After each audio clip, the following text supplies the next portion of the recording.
Hi guys, good morning.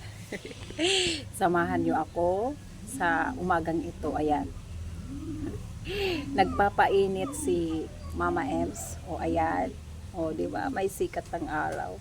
Andito sa labas si Mama Ems, sa labas ng aming bahay. O ayan na guys. O,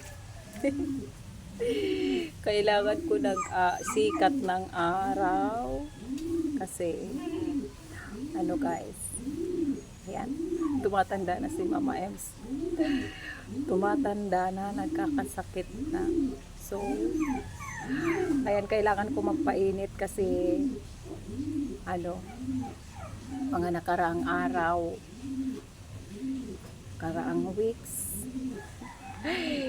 mga nakaraan hindi na ako nagpapainit. So, iba yung trabaho sa bahay at saka yung naiinitan ka man lang. So, may vitamins ang araw sa umaga. Kaya dito ako guys kasi ang hirap ng pinagdaanan ko. So, akala ko yun na yun. Yung hindi na ako makasurvive. Ang hirap pala pag may acid ka. Acid reflux. Nagsasabay yung nervous, anxiety, yung hindi mo na ma-explain kung ano-ano na nang nararamdaman mo. Hindi mo na alam kung ano na ba ang nangyayari sa'yo. So, hindi mo maiwasan na hindi ka mag-isip. Sabi ng doktor, bawal ma-stress, bawal mag-isip. Pero hindi maiwasan talaga na mag-isip. So, napagdaanan ko lahat. Lahat. Nahirapan ako huminga. Ang hirap. Lahat. So, oh. Dito ako painit sa daanan.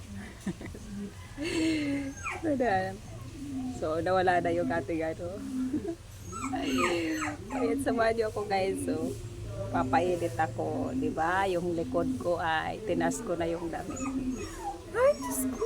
Sana Lord, matapos na ito, malagpasan ko ito na aking nararamdaman.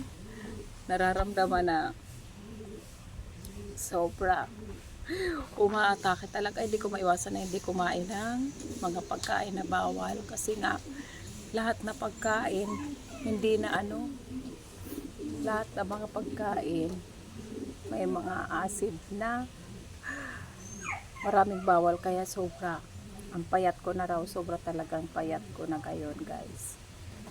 So ayan, sana maka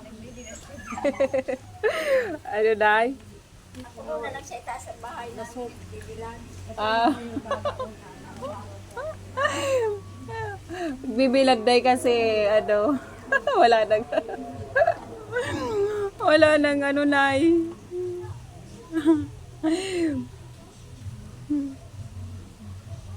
Magtiyaga tayo dito ng ano 20 minutes. 20 minutes.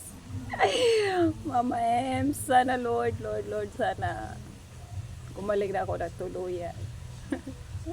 Thank you. Salamat sa lahat.